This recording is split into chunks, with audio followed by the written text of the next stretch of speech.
Bienvenidos a esta cuarta mesa y mis agradecimiento a los panelistas, al Centro de Investigaciones sobre América Latina y el Caribe y a UNAM Chicago por la invitación a esta conclusión de conversaciones tan interesantes que hemos tenido ya 4 viernes.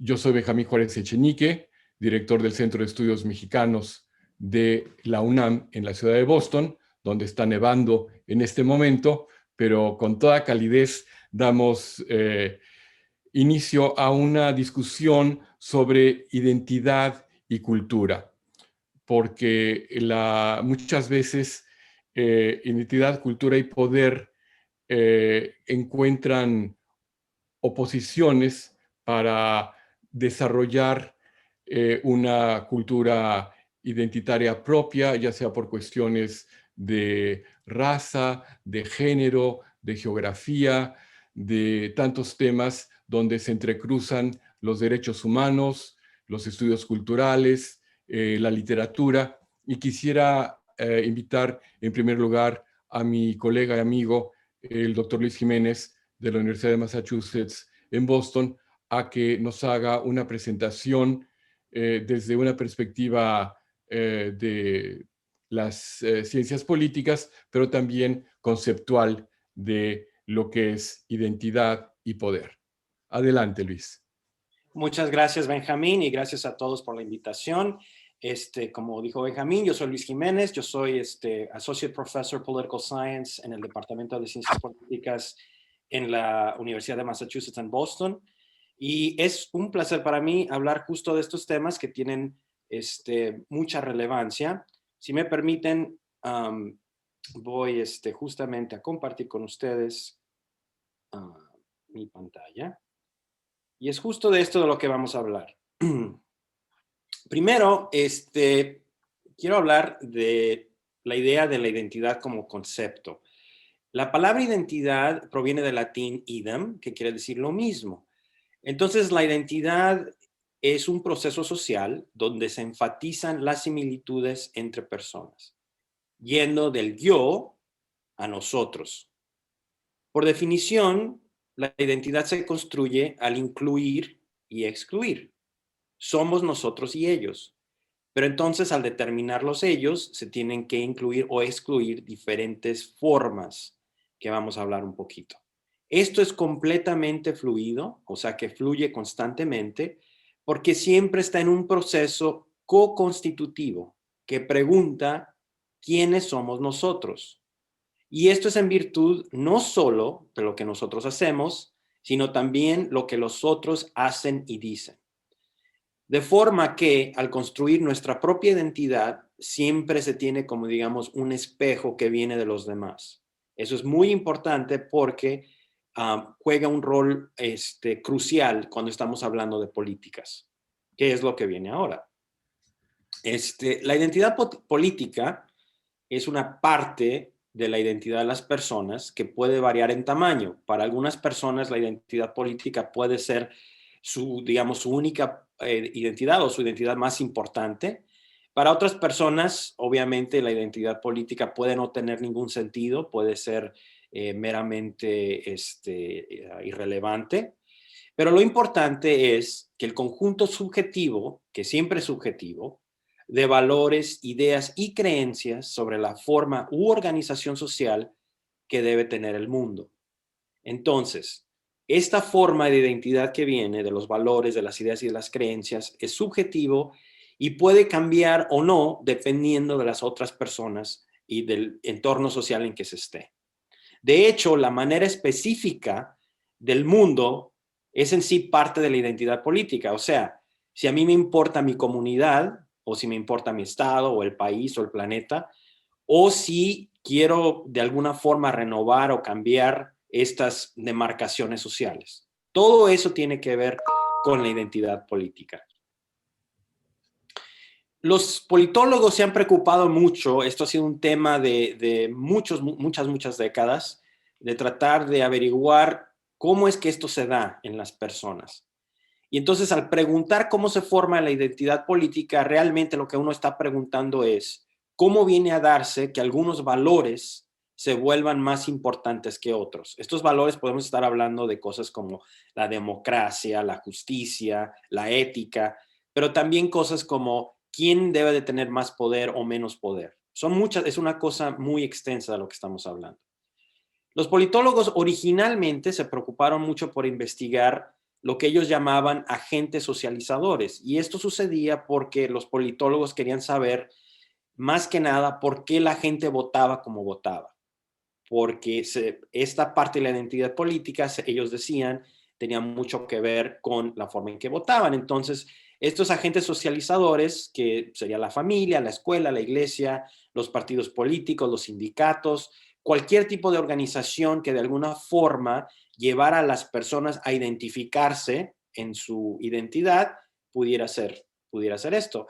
Y esto era como la forma tradicional, digamos, de que vean esto. La gente como Converse, como Biocchi, gente clásica de la ciencia política. Después vinieron teorías cuando empezaron a, digamos, a cuestionar este modo tradicional. Vinieron políticas de identidad que tomaban en cuenta lo que mencionaba Benjamín, de género, raza, etnia, orientación sexual, etcétera, y que los politólogos empezaron a decir que tenía que ver con el cambio postmaterial que se vino dando después de los años 60. O sea, antes de los años 60, la forma de organización, en la forma en que se movilizaban las personas, tenía que ver mucho con lo material. Los sindicatos, la iglesia o cosas así, tenía que ver mucho con salarios y cosas materiales. Después de los 60 se vino a hablar más de las cosas que no eran materiales, y es de ahí de donde viene esta forma o ideas de políticas de identidad, donde el género, la raza o la etnia o lo que sea viene a cambiar la forma que yo veo el mundo, porque me identifico así. Entonces, todo esto es viejo, lo que les acabo de dar, es como el marco teórico de la discusión de la ciencia política. Lo que es nuevo y lo que realmente estamos hablando en el 2020, el cambio es la globalización y la propagación de tecnologías de comunicación. Esto es lo que está cambiando cómo las personas se ven a sí mismas como actores políticos. Y al mismo tiempo hay un deterioro de confianza en los medios tradicionales de comunicación, los periódicos, las noticias por televisión, los comunicados de las autoridades correspondientes. Este deterioro de confianza, aunado con esta propagación de tecnologías donde el WhatsApp, Facebook, las redes sociales de todo tipo, donde la información a la comunicación se puede manejar y se puede propagar rápidamente, crea un fenómeno donde las identidades políticas no son formadas por ninguno de los procesos ya mencionados, aunque obviamente todavía hay personas que tienen este proceso. Hay nuevas personas donde esa formación no existe, sino más bien por la idea de que otros están siendo manipulados o están manipulando a las personas. O sea, puede ser de una forma más conspirativa, donde hay un pequeño grupo que está manipulando a los demás, pero también puede ser de una forma donde yo sé y ustedes no saben, porque yo sí estoy consciente de lo que realmente está sucediendo. Esta es la identidad que se está formando, que es diferente. Entonces aquí están las consecuencias. Hay un fenómeno del populismo que, a pesar de que el populismo como fenómeno exacto no es muy viejo ya, estamos hablando originalmente tal vez de los 30 o en alguna de sus formas tal vez un poco antes, en el siglo XIX, pero lo nuevo es la forma en que se está afianzando y propagando a nivel mundial, y se está propagando porque hay ciertos políticos que usan la idea de que todo se puede resolver, pero la élite, vagamente definida, impide que esto suceda. Y estas ideas se van combinando de una forma con estos métodos de comunicación que, hablando del lenguaje, en las otras mesas que habían platicado, o también otras formas de comunicación como la literatura, que van a hablar ustedes, también se viene combinando con estos fenómenos como los memes, las memes que se van dando, que van comunicando estas ideas, y siempre es algo como crítico de lo que es una realidad diferente a lo que está sucediendo. Yo puedo ver lo que está realmente pasando y ustedes no saben o no pueden leer lo que yo estoy viendo. Y entonces eso cambia. Y entonces, por ejemplo, en el caso de algunos populismos en el mundo, como Bolsonaro o López Obrador o hasta Trump o en el Reino Unido, muchos de sus adherentes puede ser que sea en alguna forma la persona, pero no es un personalismo como existía en Latinoamérica no sé, a principios del siglo XX. Es diferente ahora porque yo me identifico con Bolsonaro o con López Obrador o con Trump, porque él realmente está hablando de la verdad. Él es el que tiene la verdad. Él no se detiene con la élite o está peleando contra la élite o este tipo de cosas. También está el fenómeno de la teoría conspirativa, donde todo se explica por algún tipo de conspiración. Esto me preocupa mucho y creo que nos debería preocupar a todos, porque lo que antes estaba muy limitado o muy rezagado en la sociedad, ahora se está convirtiendo en problema, dado que, por ejemplo, con las vacunas de COVID o algún otro tipo de cosas que necesitamos hacer, cuando estas conspiraciones se van dando, estas teorías se van dando, la gente se rehúsa a tomar las autoridades los avisos de las autoridades y cosas así. Y entonces, esto también había pasado antes, pero ahora está sucediendo con mayor velocidad. Lo que entonces da lo que acababa de mencionar, que el fenómeno de no acatar la autoridad o hacer justicia por sus propias manos se va dando a un nivel que realmente es alarmante. A mí me preocupa mucho eso. Claro que esto que estoy hablando es de una forma muy, no muy específica, y claro que hay diferencias obviamente a nivel de país y también en nivel de el norte global y el sur global. Entonces en Europa puede ser un poco diferente lo que sucede en América Latina. Sin embargo, y digo eso porque obviamente las estructuras sociales que se dan en América Latina, donde las personas, la pobreza es más alta, la desigualdad es más alta y todo eso, obviamente puede tener un efecto que pueda ser distinto a Inglaterra o Estados Unidos. Sin embargo, el que este tipo de comunicación que se va dando casi como este juego que la gente jugaba antes, ¿no? De teléfono, donde se va distorsionando la información, viene a dar en un problema que me parece que va a ser el gran tema del siglo XXI en las décadas que vienen. Esto me parece que va a ser aún más. Y va a ser difícil saber lo que realmente está sucediendo, lo que obviamente tiene impacto en la democracia y cualquier tipo de gobernabilidad. Eso es mi presentación. Muchas gracias. Benjamín. Pues Luis, mil gracias, realmente muy relevante y nos pone muy claros en un marco conceptual, por un lado, en una perspectiva histórica, pero también en lo que estamos leyendo en las noticias, lo que estamos viendo con este término del fake news y también con esos años 60 que marcaron un antes y un después. Y dentro de esas identidades expuestas de las que tú hablabas, pues esa también lo que era la preconcepción machista de lo que es y lo que no puede ser una mujer. Y también en esos años 60 es cuando emerge una luz de inteligencia, de crítica, de coraje en México, que es un verdadero ejemplo para el mundo, y de ella nos va a hablar una brillante doctoranda de Boston University, Cecilia Weddle, que ahora está hablándonos desde Texas, lo cual celebro porque estará libre de la nevada fuerte que nos tiene encerrados, además del COVID, en estos momentos a todos los habitantes de Boston. Cecilia, mil gracias. Te escuchamos en un tema que se te apasiona. Gracias. Buenos días y buenas tardes a todos. Voy a compartir mi pantalla.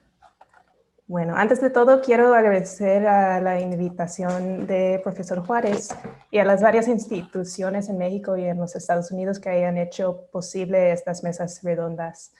A mí me es un honor participar en este evento y además con copresentadores tan estimados. Y gracias.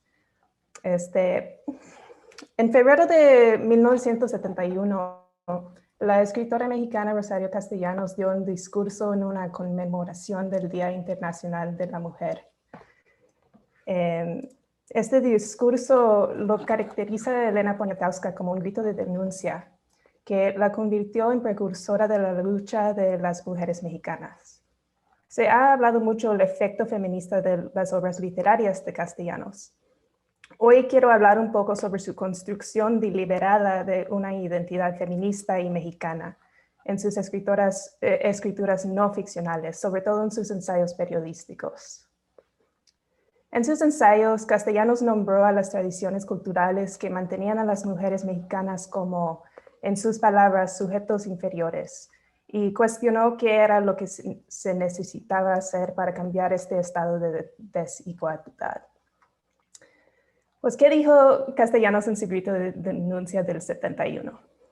Pues, después de dar una lista de las formas en que las mujeres mexicanas no gozan de igualdad con los hombres, en el trabajo, la educación y la autonomía corporal, explica que la situación de las mujeres no ha de ser así, si las leyes garantizándoles la igualdad hubieran sido aplicadas.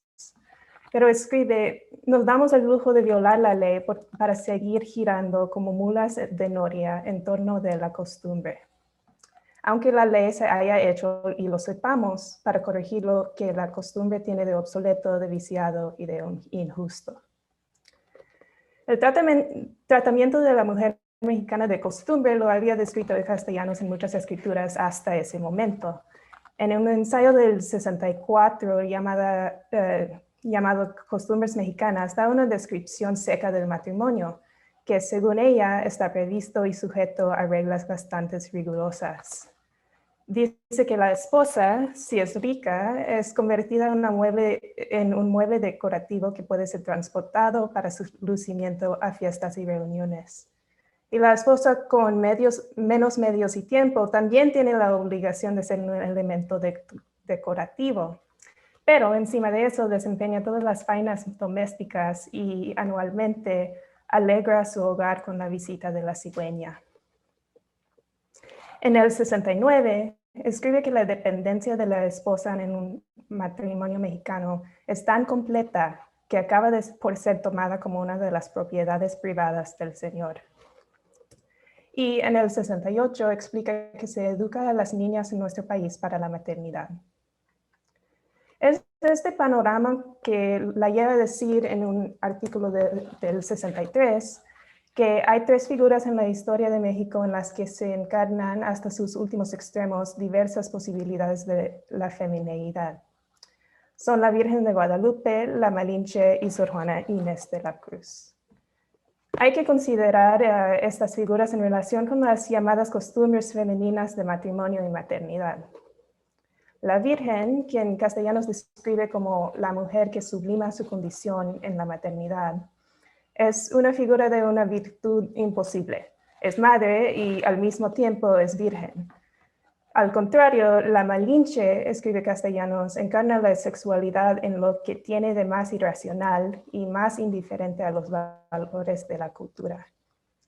Aunque esta visión fue contestada por Castellanos misma y otras escritoras, en ese entonces la visión estándar de la Malinche era la que la veía como una traidora de su pueblo por su relación sexual con Cortés.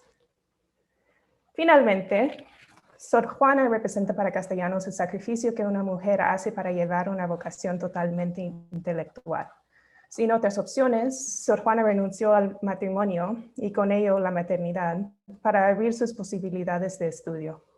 Le llama mucho la atención el párrafo en la respuesta de Sor Filotea en el que habla de las múltiples dudas que la asaltaron antes de tomar el velo, que a la postre elige porque el otro término de la alternativa es únicamente el matrimonio, por el cual sentía una invencible repugnancia. Enfrentándose a las varias explicaciones de las decisiones de Sor Juana, Castellanos pregunta, ¿no sería más justo pensar que Sor Juana, como cualquier ser humano, tuvo una columna vertebral, que era su vocación, y que escogió entre todas las formas de vida a su alcance aquella en que contaba con más probabilidades de realizarla. Eso de las mujeres que han sacrificado para escoger una vocación, sobre todo intelectual, surge en el poema de Castellanos Meditación en el umbral, en el cual traza varias figuras femeninas cuyas vidas eran una lucha entre lo esperado de su género y lo que querían hacer o ser. En ello escribe que no es la solución concluir las leyes geométricas, contando las vigas de la celda de castigo como lo hizo Sor Juana. No es la solución escribir mientras llegan las visitas en la sala de estar de la familia Austen, ni encerrarse en el ático de alguna residencia de Nueva Inglaterra y soñar con la Biblia de los Dickinson debajo de la almohada de soltera. Debe haber otro modo de ser humano y libre, otro modo de ser. Castellanos reconoce que en los años 60 no vive en el mismo mundo en el que Sor Juana o Jane Austen vivieron. Las mujeres habían ganado el voto, el derecho a trabajar y a divorciarse. Estos derechos, ella escribe, se ganaron bajita la mano, sin las manifestaciones callejeras de las feministas europeas del siglo XIX. No, explica, las mujeres mexicanas se mostraron aparentemente conformes a la sujeción, pero fueron poco a poco ampliando de sus actividades e influencia social. Pero a pesar de estos avances, todavía existe el problema de los costumbres, las expectativas de que una mujer debe ser una esposa y madre ideal y servil, encima de profesionistas y decide conseguir una carrera. Castellanos ve la expectativa de la maternidad en particular como una barrera a la liberación de la mujer mexicana. En el 65 escribe que resulta atentado contra la libre determinación individual imponer obligatoriamente la maternidad a las mujeres que la rechazan. Esta perspectiva la lleva a creer que conocer y manejar el cuerpo propio sería, para las mujeres, el primer paso a la independencia. Lo dice aún más directamente en una entrevista con Olena Poniatowska. Yo creo que en la medida en que la mujer sepa manejar su cuerpo, se emancipará, no solo en el sentido económico. Añade que la falta de educación sexual en México es pavorosa. Castellanos opinó que la maternidad debe de ser una decisión deliberada, lo cual requiere una educación sexual para todas y un control de natalidad individualmente decidido y socialmente aceptado. Pero esto no es lo único que Castellanos vio como la solución a los problemas de la mujer mexicana. Estaba consciente de las distinciones entre los pueblos rurales y las ciudades, y le pareció que sin una masa de protesta visible, las cosas no cambiarán. Comenta en su entrevista con Poniatowska que, aunque ve un progreso prometedor en las nuevas generaciones de la UNAM, lamentablemente sucede en un ámbito muy limitado, en un grupo de gente con un nivel social, económico, cultural que no es el más frecuente en México. Ahora, si vas a la provincia, te encuentras con el mismo panorama de hace 30 o 40 años. Y vio esta división entre las mujeres con más recursos económicos y educativos como un obstáculo al progreso de todas. Al final de los años 60 y principios de los 70, Castellanos mira el movimiento feminista en los Estados Unidos con una índole de curiosidad. Se pregunta en el año 70, cuando las feministas norteamericanas llevan a cabo una huelga de trabajos domésticos, ¿por qué no hemos de imitar este movimiento? Le parece extraño que en los comentarios mexicanos sobre la lucha feminista del país vecino, es como si lo que estaba aconteciendo al otro lado del río Bravo no nos concerniera en absoluto. Castellanos había mirado de reojo a la reacción mexicana al Women's Lib antes. En noviembre de...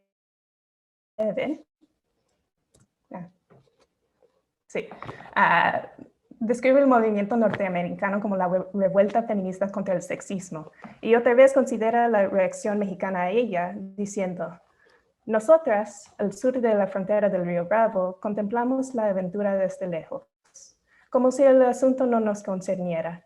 Nos instala en esta certidumbre el hecho de que pertenecemos a otro país, a otro estilo de vida. Pero ¿tenemos razón en suponernos tan diferentes? Castellanos ya había planteado en el 63 que la lucha para la igualdad de género en México ha encontrado la resistencia más enconada no entre los hombres, sino paradójicamente entre las mismas mujeres.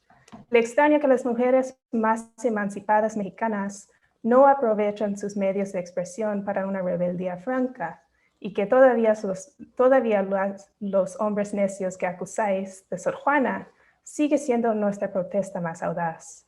7 años después, se pregunta mientras considera que las mexicanas no imiten al movimiento norteamericano, ¿es que están tan sensibles al ridículo que prefieren la abyección?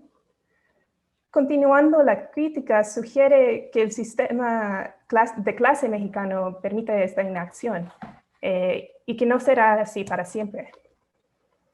Yo les advierto que las mujeres mexicanas estamos echando vidrio acerca de lo que hacen nuestras primas. Estamos llevando un apunte para cuando sea necesario, quizá no ahora ni mañana. Pero cuando el desarrollo industrial del país nos obligue a emplearnos en fábricas y oficinas y a atender la casa y los niños y la apariencia y la vida social y etcétera, etcétera, etcétera, entonces nos llegará la lumbre a los aparejos. Cuando desaparezca la última criada, el colchoncito en que ahora reposa nuestra conformidad, aparecerá la primera rebelde furibunda. Es por esto que Castellanos llama la virtud de abnegación como una locura en su famoso discurso del 71. Ya no quiere aceptar las costumbres del buen comportamiento femenino en México. Castellanos era una mujer por delante de su tiempo. Yo creo que si viviera hoy le hubiera asombrado alegremente la manifestación del 8 de marzo de este año, las del agosto del pasado y tantas otras marchas feministas mexicanas del siglo XXI. El movimiento feminista del momento encarna la protesta más audaz que esperaba Castellanos hace décadas. Gracias por la atención y si gustarían continuar con este tema, aquí les ofrezco una lista breve de algunas lecturas muy útiles. Pero de nuevo, gracias por su atención. Muchísimas gracias, Cecilia. Y pues vemos en tu presentación la vigencia del pensamiento, no solamente la poesía, no solamente la obra literaria, la obra crítica, sino también el periodismo de Rosario Castellanos. Y como una mujer que viene del sur de México, que viene de Chiapas, que tenía nanas indígenas, que hablaba sus lenguas, que conocía sus historias y que después tiene una carrera académica y política coronada como embajadora de México en Israel, donde lamentablemente concluye su vida, pues imaginar una identidad para la mujer mexicana distinta de la protesta de la liberación femenina de Estados Unidos o de la República de las Letras Francesas. Y que ese viaje de regreso al sur, pues le hace ver que están las condiciones iguales que hace 30 o 40 años. Y es precisamente ahora que quiero invitar a Cristian Paredes, quien es profesor en Loyola University en Chicago, a ayudarnos a ver ese sur, ese miedo al crimen en el Triángulo del Norte, la percepción de inseguridad en el vecindario, en Guatemala, El Salvador y Honduras, fuente de migración, fuente de conflictos, fuente del poder que nos dice tú perteneces y tú no perteneces, como nos decía Luis. Cristian, te escuchamos con mucha atención.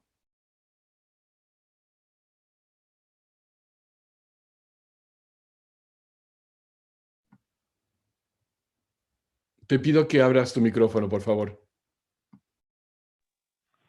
Buenas tardes a todos. Muchas gracias por invitarme a participar en esta mesa. Hoy voy a hablar del miedo al crimen, y la perspectiva que vamos a usar para entender la identidad va a ser más que nada desde la inequidad.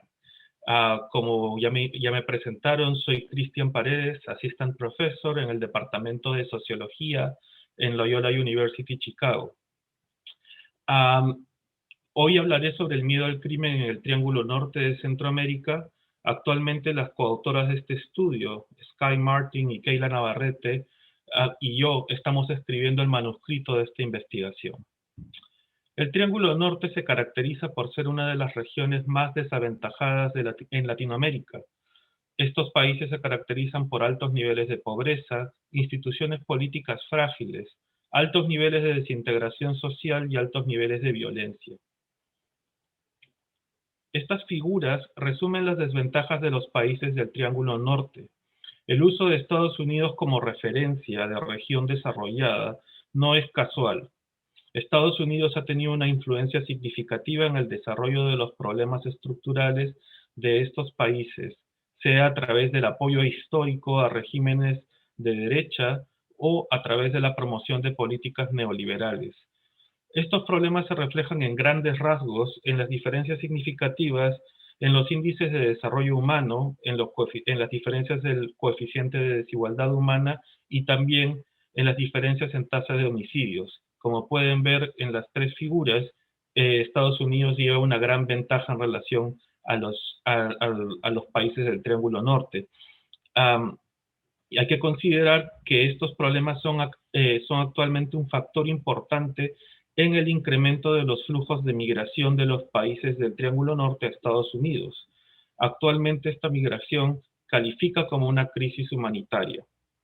Es necesario también mencionar que el actual gobierno de Estados Unidos no solo ha difundido discursos xenófobos, sino que ha utilizado una variedad de recursos, como los acuerdos de tercer país seguro, para impedir que los migrantes crucen la frontera estadounidense. Vemos acá en esta figura que ninguno de los países del Triángulo Norte tiene una tasa de migración neta positiva, lo que significa que son más quienes emigran de estos países que los que llegan. Pensemos por un momento en la importancia del miedo al crimen en nuestras vidas. Más específicamente, pensemos en la percepción de inseguridad en nuestros vecindarios. Para entenderla es útil preguntarnos cómo seríamos nosotros si viviéramos en un entorno continuamente amenazado por el miedo al crimen violento. ¿Qué normas tendríamos que seguir y qué habilidades tendríamos que desarrollar para adaptarnos a este entorno? Asimismo, ¿cuál sería el impacto de vivir en este lugar para lograr nuestros objetivos? Este ejercicio de empatía es útil para reflexionar sobre la importancia del miedo al crimen como una dimensión significativa de la violencia del entorno. En una sociedad, aquellos que temen al crimen violento normalmente exceden al número de víctimas directas del crimen. Por ello, podríamos entender el temor al crimen como victimización indirecta. Asimismo, es necesario resaltar que las consecuencias del crimen no se limitan a las víctimas directas. Estas consecuencias, además, no son desdeñables. Si bien la victimización directa es subjetiva, las consecuencias son reales, identificables y potencialmente severas. El miedo al crimen afecta negativamente el bienestar psicológico y la calidad de vida de los ciudadanos. Varios estudios presentan evidencia del impacto directo del miedo al crimen en el aislamiento social, en la hipervigilancia y el comportamiento preventivo, en la insatisfacción personal y en la falta de confianza y cohesión social. ¿Qué sabemos del miedo al crimen en el Triángulo Norte? En principio, sabemos de la presencia de pandillas y del impacto de sus actividades delictivas en la vida diaria de los ciudadanos. Las pandillas centroamericanas son organizaciones con conexiones transnacionales que se dedican a actividades delictivas a gran escala. El miedo al crimen en la región está vinculado a la ubicuidad de las pandillas y a la violencia exacerbada de sus crímenes. Asimismo, existe evidencia empírica del impacto negativo del miedo al crimen en la salud de niños y jóvenes, así como de la salud de los migrantes centroamericanos. También hay evidencia del impacto negativo del miedo al crimen en distintas dimensiones de la confianza social y de las actitudes hacia la democracia. Algo que aún no sabemos es quiénes tienen más miedo al crimen en la región. Preguntémonos cuánto miedo al crimen violento sentimos sobre la base de nuestras características individuales, sobre la base de nuestras identidades, tales como edad, sexo o haber sido víctima de crimen violento en el pasado. Nuestro propósito es explorar las diferencias del riesgo a tener miedo al crimen por sexo y por características étnico-raciales. De las características étnico-raciales, exploramos diferencias por autopercepción o autoidentificación étnico-racial, en muchos casos entendida como la identidad étnico-racial, pero también además prestamos atención a diferencias por color de piel. En este caso, que tenemos datos que han sido recopilados a través del reporte del entrevistador, ¿no? Y acá justamente tenemos la paleta de color de piel que se utilizó para recopilar este tipo de datos en las encuestas que utilizamos en este trabajo. Todos estos datos están disponibles en las encuestas del Latin American Public Opinion Project, LAPOP. Hemos utilizado datos de 4 encuestas transversales realizadas entre 2010 y 2017. La variable principal de nuestro análisis se basa en la siguiente pregunta. Hablando del lugar o la comunidad, colonia, el barrio donde usted vive, y pensando en la posibilidad de ser víctima de un asalto o robo, ¿usted se siente muy seguro a, algo seguro a, algo inseguro a o muy inseguro a? Usando esta variable dependiente, usamos modelos de regresión logística multinomial para estimar las diferencias de riesgo a tener miedo al crimen por sexo y por características étnico-raciales, como ya lo mencioné, expresadas en ratios de riesgo relativo. Si tienen alguna pregunta sobre los métodos y sobre el análisis en sí, las puedo responder con mayor detalle durante la discusión. Estos son los ratios de riesgo relativo que presentan las diferencias del riesgo a tener miedo al crimen por sexo y por características étnico-raciales. Y se interpretan de la siguiente manera. En este caso vamos a prestar atención a las diferencias por sexo. Las mujeres se sienten un 14% menos muy o algo seguras, acá al comienzo de esta columna, en relación a algo inseguras, ¿no? Y esta comparación es en referencia a los hombres, ¿no? ¿Cómo sabemos que ese 14% sería 1 menos el 0.86, ¿no? Esa sería una desventaja que tienen las mujeres en relación a estas dos categorías, ¿no? Asimismo, las mujeres se sienten un 19% más muy inseguras en relación a algo inseguras que los hombres, ¿no? Y nuevamente, ese 19% lo obtenemos al restar este indicador de acá menos 1. Ambos ratios reflejan que, en promedio, las mujeres son más vulnerables al miedo al crimen que los hombres. Estos resultados han sido obtenidos con la muestra de los 3 países. También hemos analizado cada país por separado y hemos encontrado evidencia de estas diferencias por sexo en El Salvador. Como verán, también el número acá es menor que 1 y mayor que 1, y estas estrellas significan que los números son estadísticamente significativos. En el caso de Honduras hemos encontrado solamente evidencia de esta disparidad, ¿no? Entre algo seguro y algo inseguro para las mujeres. Ahora vamos al color de piel. Hemos encontrado evidencia de que por cada tono más oscuro de piel se incrementa el riesgo de sentirse muy inseguro en relación a algo inseguro en 6%. Este número 1.6 menos 1. Estos resultados también son estadísticamente significativos en Guatemala y en Honduras, más no en El Salvador. En El Salvador no hemos encontrado evidencia de la importancia del color de piel. Es interesante que en Honduras, un tono más oscuro de piel también incrementa el riesgo de sentirse algo seguro en relación a algo inseguro, ¿no? Lo cual complica la interpretación de estas diferencias, ¿no? Y es algo en lo que también podríamos discutir más durante la sección de preguntas. Finalmente, aquellos que se autoidentifican como indígenas se sienten un 12% menos muy o algo seguros en relación a algo inseguros. No, este 12% nuevamente es el 1 menos el 0.88. Este resultado se encuentra también en Guatemala, donde un porcentaje importante de la población se autoidentifica como indígena, ¿no? Alrededor del 40%. Las diferencias no son estadísticamente significativas por autopercepción en Honduras o El Salvador. Concluyo esta presentación resaltando que las personas se sienten vulnerables debido al miedo al crimen de acuerdo con sus características individuales, con las características que definen sus identidades, ¿no? Estas desigualdades se deben tener en cuenta en el diseño de políticas públicas, así como en la evaluación de aquellos que buscan asilo por razones humanitarias, teniendo en cuenta de que en muchos de los criterios se enfatizan las diferencias de sexo y las diferencias por características étnico-raciales. Muchas gracias. Muchísimas gracias.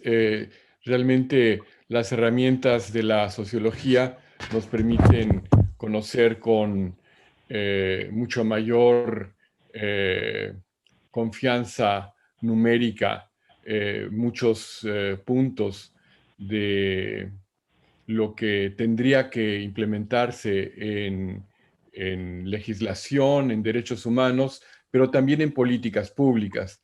Así es que quisiera yo pedirle a Luis que comentara la presentación de Cristian y que al final, Luis, nos hagas favor. Tú, aquí yo soy el único chilango de origen, tú eres de Guadalajara, la tierra de mi madre, pero que le hicieras una pregunta a Cecilia sobre su presentación en torno a Rosario Castellanos. Pero primero comentar cómo el trabajo de la investigación sociológica que identifica patrones tiene que materializarse en políticas públicas.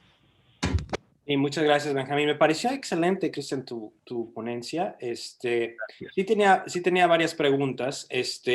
Obviamente la parte metodológica, me imagino para algunas personas de la audiencia es un poco no tan clara, digamos, porque, o sea, dijiste que era algo multinominal, ¿no? Entonces son categorías de comparación con los hombres.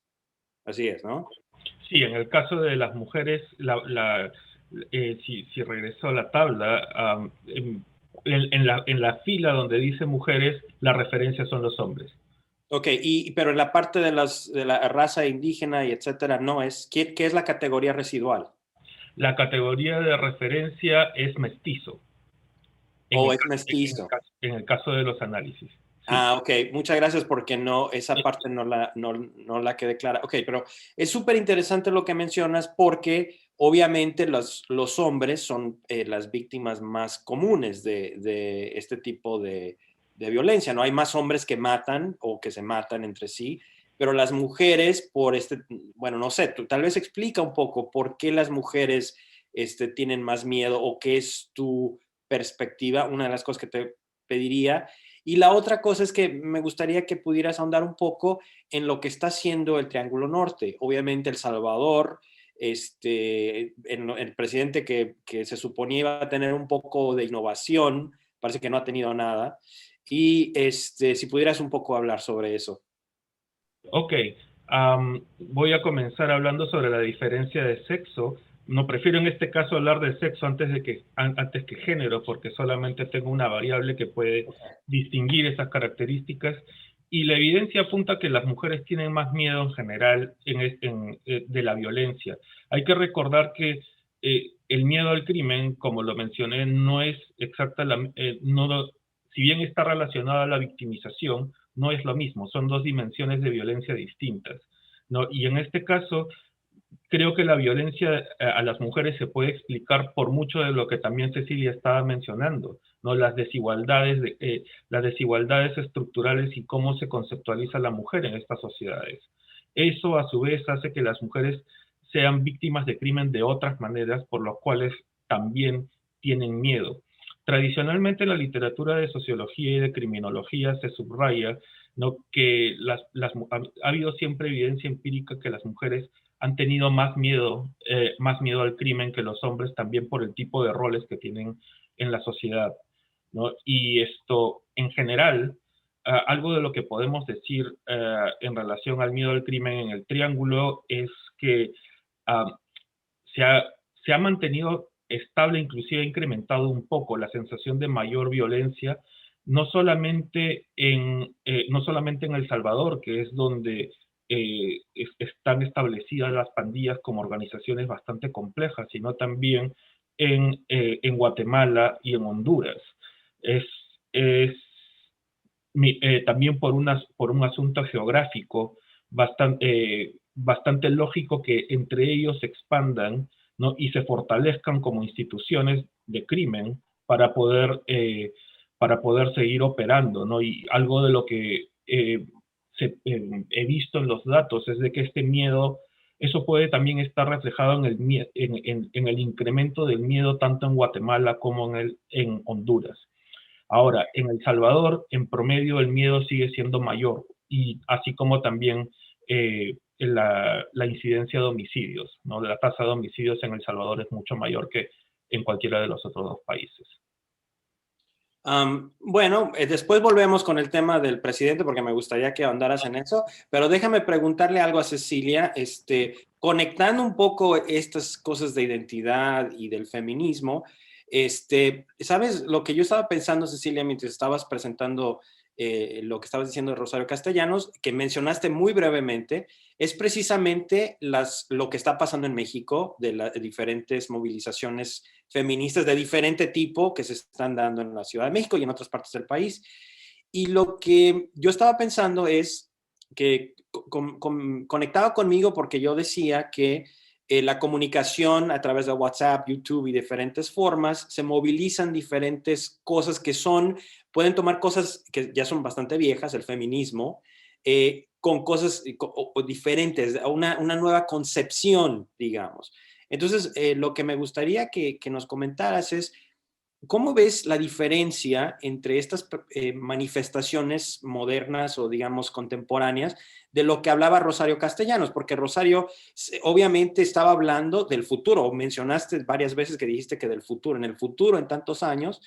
Entonces, ¿cómo crees que ella hablaría de estas manifestaciones y cómo crees que es diferente? ¿Cómo es el discurso diferente a lo que ella hablaba? Y yo quisiera agregar otra variable a la pregunta muy buena de Luis, muchas gracias, y es que estas protestas las hemos visto en zonas urbanas. Pero ¿qué pasa con la tierra de Rosario Castellanos? Que además hay que recordar, durante mucho tiempo Chiapas fue parte de Guatemala, se separa de Guatemala y después ya viene a ser, pero de una forma muy especial, parte del naciente México. Te escuchamos, Cecilia. Gracias, gracias por la pregunta. Yo creo que las manifestaciones de ahorita se enfocan ante todo en la violencia a la mujer. Y la pregunta que hiciste a Cristian, yo creo que es difícil saber si las mujeres no tienen esa experiencia de crimen, que los hombres lo tienen usando los tazos oficiales. Porque en México, en agosto del año pasado, lo que estaban protestando era una falta de confianza en las autoridades policíacas ante todo, pero también del Estado. Entonces, hay mujeres que nunca van a denunciar un crimen de violencia sexual, por ejemplo, abuso, a una autoridad. En este momento, lo que las feministas mexicanas están pensando o protestando es la violencia a la mujer en la forma del feminicidio. Castellanos no habla del feminicidio, quizás porque no era una historia como noticiera en ese momento, no se hablaba. Yo no creo que es que no existió, pero se ve pues avanzando en el siglo XXI, sobre todo en Juárez y otras ciudades. A la pregunta de sí, los pueblos rurales, pues si pensamos en las zapatistas de Chiapas, las mujeres se tenían que meter a ese movimiento y luego se convirtió más o menos en un movimiento feminista. Pero no era porque se fundó así, sino que las mujeres se metieron en ese movimiento y creo que es un buen ejemplo de cómo puede ser que hay en lugares rurales movimientos, protestas feministas que no se ven tanto como lo que vemos en las ciudades.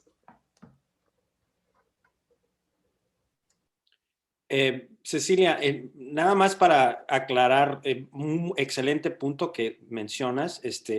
Yo decía de los crímenes de las pandillas, de muertos y eso, que las pandillas matan, que es más probable que sea hombres, pero tu punto es excelente, que es muy cierto que el crimen que se ha reportado, obviamente lo más probable es que sea más alto con las mujeres, pero no se reporta. Eso es excelente. Pero, Cristian, volviendo contigo, si pudieras un poco hablar del presidente de El Salvador, que como mencionaba, cuando fue electo recientemente, la gente tenía mucha esperanza de que pudiera tener políticas innovadoras sobre este tipo de problemas sociales, y al parecer no ha sido para nada.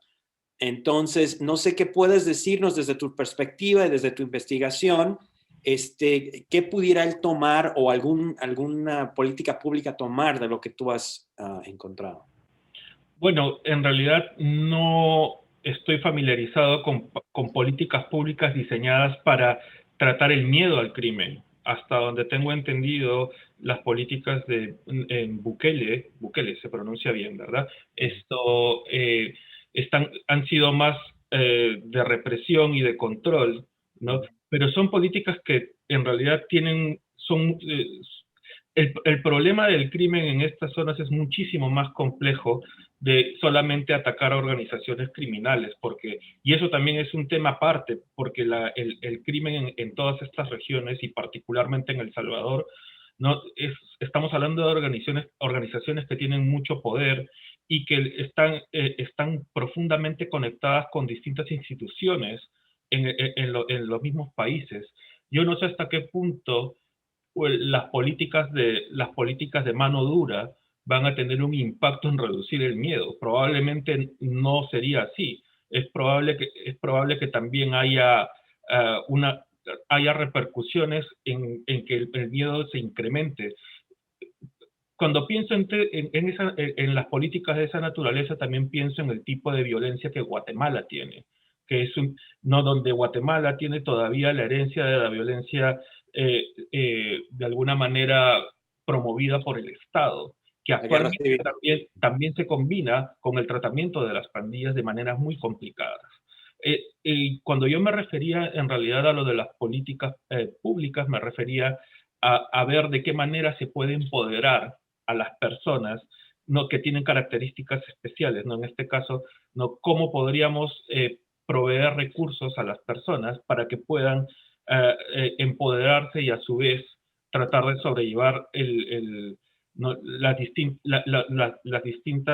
los distintos problemas sociales que les afectan directamente, ¿no? Un poco con la idea de remedial policies, ¿no?, por ese lado. Pero eso es lo primero que se viene a la mente, ¿no? Porque el miedo al crimen, si bien es una dimensión de todo este problema, los problemas relacionados al crimen son muchísimo más complejos que solamente el miedo. Trataba de más bien enfatizar la importancia del miedo, porque muchas veces es algo que no le prestamos atención suficiente y nos concentramos más en las tasas de homicidios o en el crimen en sí, ¿no? Y además el miedo al crimen también permite, al menos una de las cosas que me pareció interesante fue que me permitió ver el análisis de disparidad, ¿no?, tanto por sexo como por características étnico-raciales. Me gustaría también, si es posible, responder una pregunta que han hecho acá en relación al uso de la paleta de colores. Sí. Puede haber sido cuestionada, ¿no? Y en realidad el uso de este tipo de información siempre ha sido debatido, ¿no? Tiene ventajas y desventajas. Creo, en mi opinión, yo estoy de acuerdo en que el uso de esta variable tiene muchas ventajas.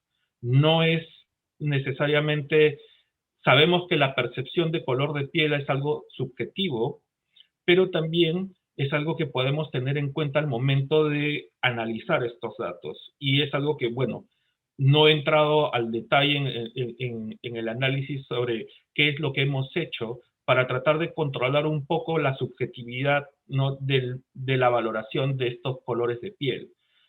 No es perfecto, pero creo que es mejor eso a no tener esos datos.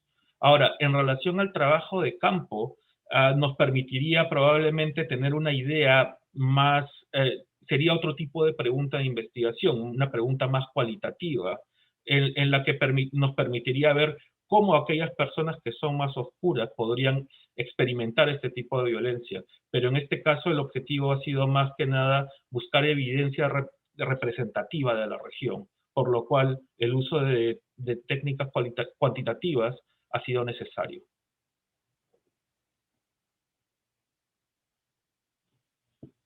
Muy bien, pues tenemos muchos comentarios y felicitaciones para todos los ponentes en la mesa. Lamentablemente el tiempo no es nuestro amigo y pasa inexorablemente, así es que quisiera ahora pedirle al doctor Rubén Ruiz Guerra, quien es el director del CIAL, el Centro de Investigaciones sobre América Latina y el Caribe, que nos haga una reflexión, no sobre esta mesa tan solo, sino de todo lo que han sido estas 4 semanas de diálogo, que nos marcan un camino de investigación conjunta, de temas relevantes, y algo que yo he predicado desde el principio, oponiéndome quizás a don José Vasconcelos, y es que Estados Unidos es también parte de América Latina y que al escudo de la UNAM le hace falta a lo mejor otra águila y a lo mejor otro territorio, porque somos 60 millones de hispanohablantes en este país y es en nosotros en quien descansa el futuro, el buen futuro de esta nación. Cecilia, Luis y Cristian son los mejores ejemplos de lo que digo es cierto. Rubén, mil gracias. Buenas tardes ya. Muchísimas gracias, Benjamín. Muchísimas gracias, Cristian. Muchísimas gracias, Luis. Muchísimas gracias, Cecilia. Ha sido una excelente mesa. En realidad hemos aprendido muchísimo. Ha sido una vertiente un poco distinta a la línea que habíamos estado siguiendo en las 3 mesas anteriores, pero el conjunto ha sido sumamente interesante, ha sido sumamente aleccionador. Nos recuerda que las humanidades también existen, que las humanidades tienen un papel muy importante para entender el funcionamiento de nuestra sociedad y que esas humanidades que buscan entender el quehacer cultural, que buscan entender de qué manera la cultura está expresando las preocupaciones más vitales de mujeres y de hombres que constituyen nuestras sociedades, es algo sumamente importante. En realidad podemos sentirnos muy contentos de todo este ciclo, de esta mesa en particular. Muchísimas gracias a Benjamín por la organización. También quiero darle las gracias a Erika, que ha sido un motor muy importante en el funcionamiento de nuestro seminario que tenemos de manera conjunta, UNAM Chicago y el Centro de Investigaciones sobre América Latina y el Caribe, y la muy entusiasta participación, en verdad muy entusiasta participación de quienes integran nuestro seminario sobre América Latina y el Caribe. En realidad es algo muy importante. Esta ha sido nuestra primera actividad y creo que ha sido sumamente exitosa. También, antes de darle la palabra al doctor Javier Laguna, quien es el titular de la UNAM Chicago, para que él dé el cierre formal de estas actividades. Quiero volver a agradecer al trabajo de todos los equipos que han estado atrás de esto. El que nos podamos reunir por vía del Zoom, pues no es tan fácil como prender nuestra computadora y conectarnos de repente a algún mecanismo de comunicación. En realidad implica el trabajo de mucha gente que viene desde el proceso organizativo hasta, digamos, las cuestiones materiales, las cuestiones técnicas, desde la elaboración de los carteles, desde la organización de toda la manera de comunicarnos, de la organización para que tengamos el espacio dentro de los limitados recursos cibernéticos que tenemos, que de repente creemos que son ilimitados. No, no son ilimitados, tienen ciertos elementos que tenemos que considerar y eso es sumamente importante.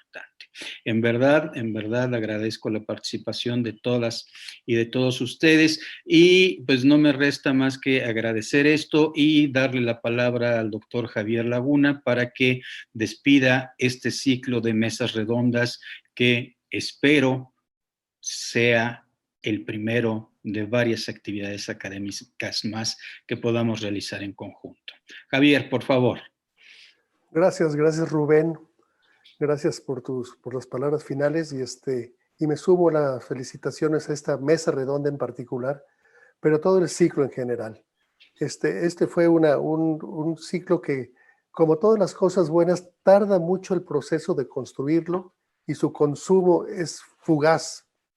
Hago la analogía, ahora que estamos encerrados, yo disfruto mucho de la cocina y hago unos platos maravillosos que me toma 3 horas prepararlo, y mi familia se lo come en 10 minutos, o sea, no se hubo 3 horas aquí para disfrutar esto que todo el mundo le gusta.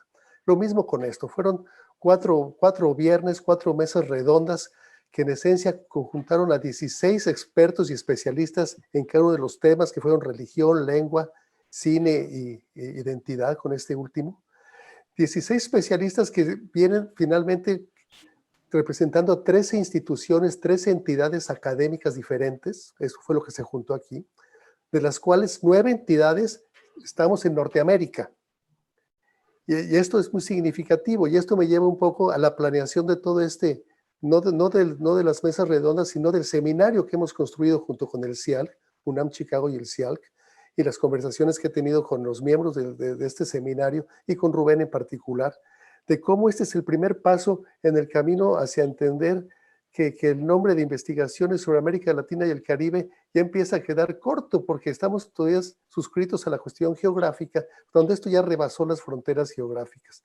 Me uno a la visión de Benjamín y recuerdo ahorita, ustedes saben que en la Newberry Library aquí en Chicago, que le conozco bien, está uno de los mapas originales de Cortés, de Nuremberg, como se conoce. En ese mapa, todos los territorios al norte de lo que era México, el México actual, se le puso el nombre de Mexicana, era el nombre de cómo se conocían los territorios del norte que ni sabían a dónde llegaban. Finalmente creo que el camino va hacia reconocer, y esto es un primer paso, Rubén, a que tal vez en algún futuro el logo del CIALC pues ya incluya prácticamente una globalidad que no está limitada con el Río Bravo, porque lo latino ya es una cuestión no de fronteras, sino de individuos y estamos en todos lados. Y con esto dicho, pues simplemente son decenas las gentes que han seguido estos programas, más los que se han visto las grabaciones en YouTube y en Facebook posteriormente. Seguramente habrá algunas memorias de conclusión que podrán publicarse, además de lo que la gente podrá seguir. Pero para mí es un gran honor y un gran gusto haber sido parte de este esfuerzo, que UNAM Chicago se haya sumado como universidad a todas estas iniciativas que tienen nuestros centros e institutos de investigación como el CIALC, junto con los amigos de otras instituciones en Estados Unidos y en América Latina, y que hayamos contribuido en ello, y como bien dices que no será el último, pues seguro que este será el primero de muchos más.